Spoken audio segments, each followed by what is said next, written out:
안녕하세요. 개념 있는 역사를 통하여 민족 통일의 기초를 마련하고 통일된 역사에 대한 개념 정의를 통하여 후손들에게 통일 교육의 기초를 또 한 번 마련하면서 새로운 통일 시대를 준비하는 역사 교육을 진행하는 조경래 작가입니다.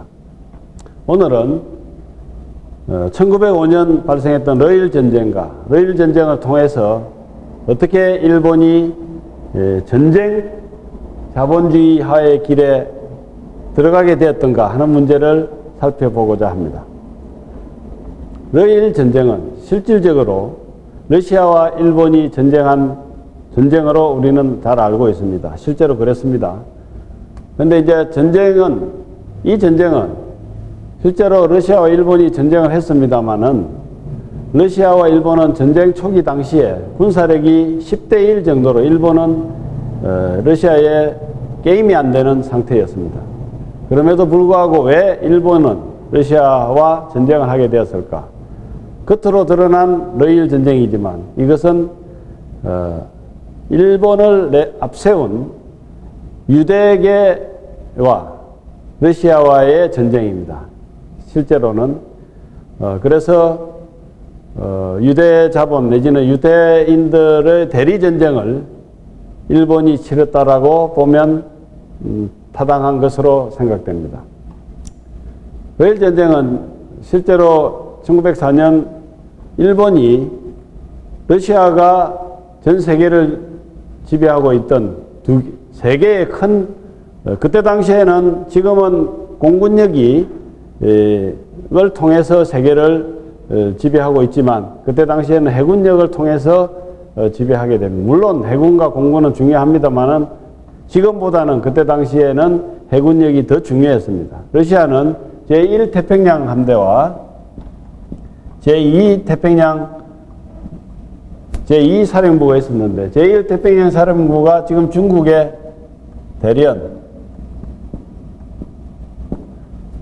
대련항에 있었습니다. 이 대련항에 러시아의 제1태평양 사령부를 일본이 기습 공격으로 먼저 선제 공격을 함으로 인해서 이 대련항에 있던 제1태평양 사령부의 러시아 함대가 박살이 납니다. 이러한 일을 겪은 로마노프 황제 니콜라이 2세는 일본에 보복하기로 결심을 하고 여전히 살아있는 유럽의 발틱 함대를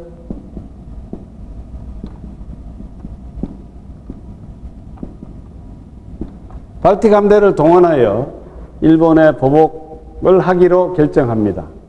자, 그 과정에 실질적으로 수에즈 운하를 통해서 오면 4개월이면 전쟁이 끝날 것을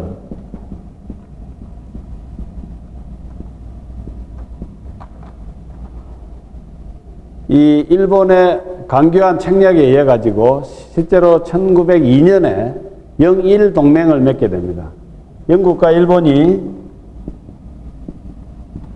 영일 동맹의 핵심은 영국과 양국가 간에 전쟁이 일어나면 그 국가에 불리한 일은 하지 않겠다, 유리한 일을 하겠다는 이야기입니다. 결국은 일본은 이미 전쟁을 일으킬 것을 예상하고 1902년에 이러한 동맹을 맺습니다. 그리고 사실은 영국은 일본을 전쟁의 앞잡이로 내세우면서 이미 동맹을 맺어줍니다. 그렇게 해서 수에즈 운하의 관할권을 갖고 있던 영국은 러시아 함대가 이 운하를 통과하지 못하게 합니다. 그래서 4개월이면 일본에 도착할 수 있는 발틱 함대가 이 아프리카 희망봉을 돌아 거의 8개월이 걸립니다. 4개월이면 가야 될 군인들이 8개월 동안 그 어둡고 춥고 배고픈 뱃속에서 전쟁터로 향하다 보니까 사실상 영양실조가 걸리게 됩니다. 그 영양실조의 결과로 야맹증이 오게 되고 밤에 전투를 할 수 없는 지경에 이르르자 실제로 로제스 벤스키는 이 지금 현재 전투가 될 수 있는 상황이 아니라고 판단하고 가장 빠른 시일 내에 대한해협을 통해서 브라디보스톡으로 가서 군인들을 교체하여 다시 싣고 그 새로운 군대를 통해서 일본에게 복수하겠다라고 하는 전략을 수립하게 됩니다.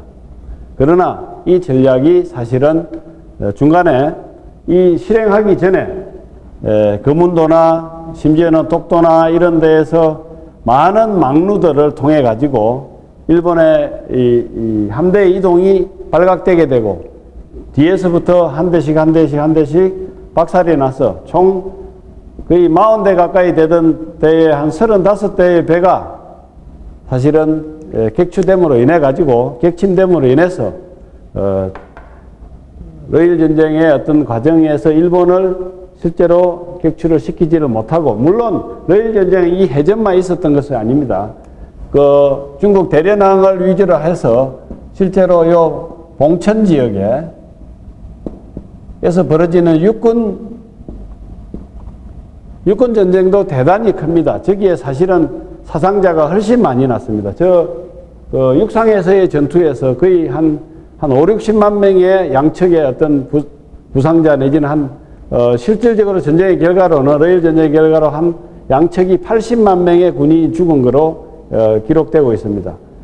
러시아 군인이 오히려 30만 명, 일본 군대가 50만 명 이상 죽은 거로 이렇게 기록이 됩니다. 결국은 일본은 무리하게 전쟁을 해서 많은 어찌 보면 자국의 군인들을 전사자로 내몰았던 결과가 됩니다. 물론 이러한 전체적인 러일 전쟁의 과정이 있었습니다만은 더 중요한 것은, 제가 오늘 이야기하고자 하는 것은 일본의 전쟁 자본주의입니다. 실제로 일본은 이 러일 전쟁을 일으키기 전에는 실질적으로 많은 전쟁을 그렇게 예를 들어서 외구 노락질이나 할 수 있을 정도고 임진왜란 정도 일으키고 이랬지만, 실제로 이 러일 전쟁을 통해서 영국의 금융 자본과 결탁하게 됨으로 인해 가지고 사실은 일본은 그때 당시에 전쟁 채권을 발행하게 됩니다.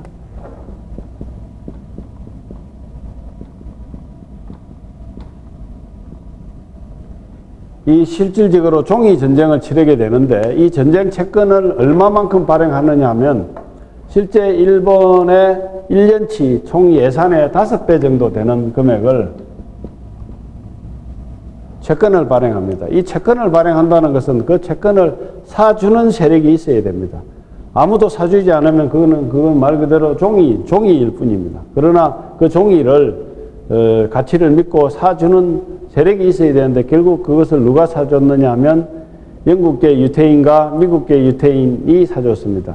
제이콥 헨리 시프라고 하는로 대표되는 미국 유태인하고 영국계 유태인들이 사실은 이 전쟁 채권을 사주어서 이 사준 돈으로 전쟁을 하게 되고 군수물자를 조달하게 되고, 그리고 그 조달된 군수물자를 통해서 사실은 세계 최강의 군사력을 보유했던 러시아와 전쟁을 해서 사실은 실질적인 승리를 하게 됩니다. 그런데 이제 러일 전쟁이 또 하나 재미있는 것은 실질적으로 전쟁의 결과를 누구와 승리했다 하는 어떤 결과가 무성부로 기록이 됩니다. 왜냐하면 그때 당시에 전쟁의 결과로서 청일 전쟁은 일본이 청나라의 승리를 하여 엄청난 전쟁 배상금을 받아오게 됩니다. 그러나 러일 전쟁에는 실질적으로 러시아 측에서 우리가 일본에게 패전하였다라고 인정을 하지 않습니다. 그리고 해전이든 육상전이든 특히 해상전에서 우리가 기록하는 돈스코이 함이라고 하는 그 배 함대가 스스로 깔아앉힘으로 인해서 일본의 어떤 폭격에 의해 가지고 침몰한 것이 아니다라고 하는 어떤 그러한 명분을 사실은 갖게 되고, 또 그러한 명분이 전쟁 이후에 배상금 관련되는 내지는 정전협정, 전쟁 종결 협정에 받아들여져서 결국은 양 국가는 아무런 배상금도 지불하지 않고 무조건 종전을 선언하게 되고, 그 결과로 루스벨트 대통령은 노벨 평화상을 받게 되는 그러한 결과를 가져옵니다.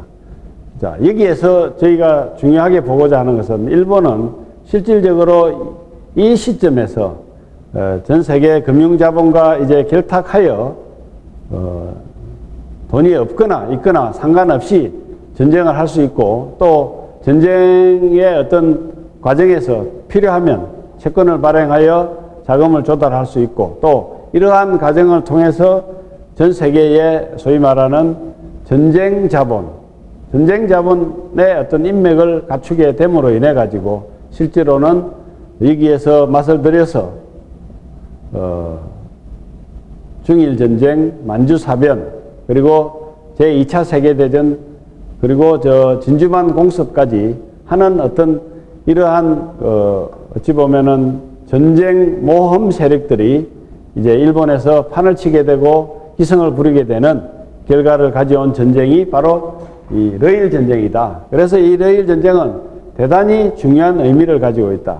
그래, 러일 전쟁에서 만약에 일본이 러시아에 패배를 하였다면 실제로 우리 을사늑약도 일어날 수 없었고, 또 한일 합병도 일어날 수 없었으며 35년간 우리가 일본의 지배를 받는 일도 없었을 것이고, 또 해방 이후에 극심한 좌우분열이나 내지는 동족 상잔의 비극 6.25도 없었을 것입니다.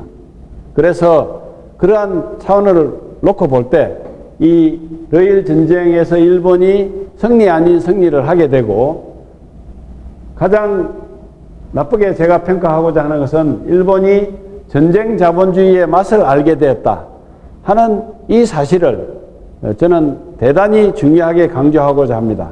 이러한 부분 때문에 일본은 그 이후에도 계속적인 침략 전쟁을 감행하였고, 심지어는 우리나라의 6.25 전쟁까지도 깊숙이 개입되었던 것으로 저는 평가합니다. 그래서 이 전쟁 채권을 통한 자본의 조달이라든지, 그리고 그 채권을 투자한 측에서는 또 엄청난 이익을 볼 수도 있고, 실질적으로 전쟁터에서 죽어가는 국민과 시민은 따로 있고, 돈을 버는 세력은 따로 있는 기형된 형태의 전쟁이라든지, 그리고 흘러오게 되었다 하는 그 시작점을 러일 전쟁이라고 하는 데에서 시작되었다라고 하는 것을 저는 강조드리고자 합니다. 여기에 대한 좀 더 많은 연구와 홍보와 그리고 우리의 인식이 있어야만이 일본을 우리가 정확하게 평가하고, 또 일본의 역사와 우리의 역사를 이해하는 데 저는 도움이 되리라고 생각합니다. 그리고 전쟁의 자본주의와 전쟁의 어떤 과정을 통해서 돈을 버는 세력들이 존재하는 한 앞으로도 지구상에는 수많은 전쟁이 계속 일어날 것입니다. 우리가 소위 말하는 군산복합체라고 하는 이야기를 하고 있습니다만은, 그러한 군산복합체에 어찌 보면 가장 격정적인 씨앗이 러일 전쟁 때 일본에서 싹트게 되었다. 그리고 그것이 미국으로, 다른 어떤 유럽으로 해서 지금도 그러한 어떤 전쟁 자본주의의 맛을 보고 있는 세력들에게 나는 다시 한번 이러한 행태로는 인류의 미래와 국가의 어떤 그 행복한 번영을 보장하지 못한다. 그리고 그러한 어떤 개념을 가진 분들은 이제는 다수의 번영가, 제가 이야기했지만 홍익인간이라고 하는 널리 인간을 이롭게 하는 우리 민족의 어떤 목표, 지향점을 다시 한번 강조하면서 우리가 좀 더 역사에 대해서 새롭게 생각해보고 평가해봐야 되는 지점이 아닌가 생각합니다. 이상으로 오늘 시간을 마치도록 하겠습니다. 감사합니다.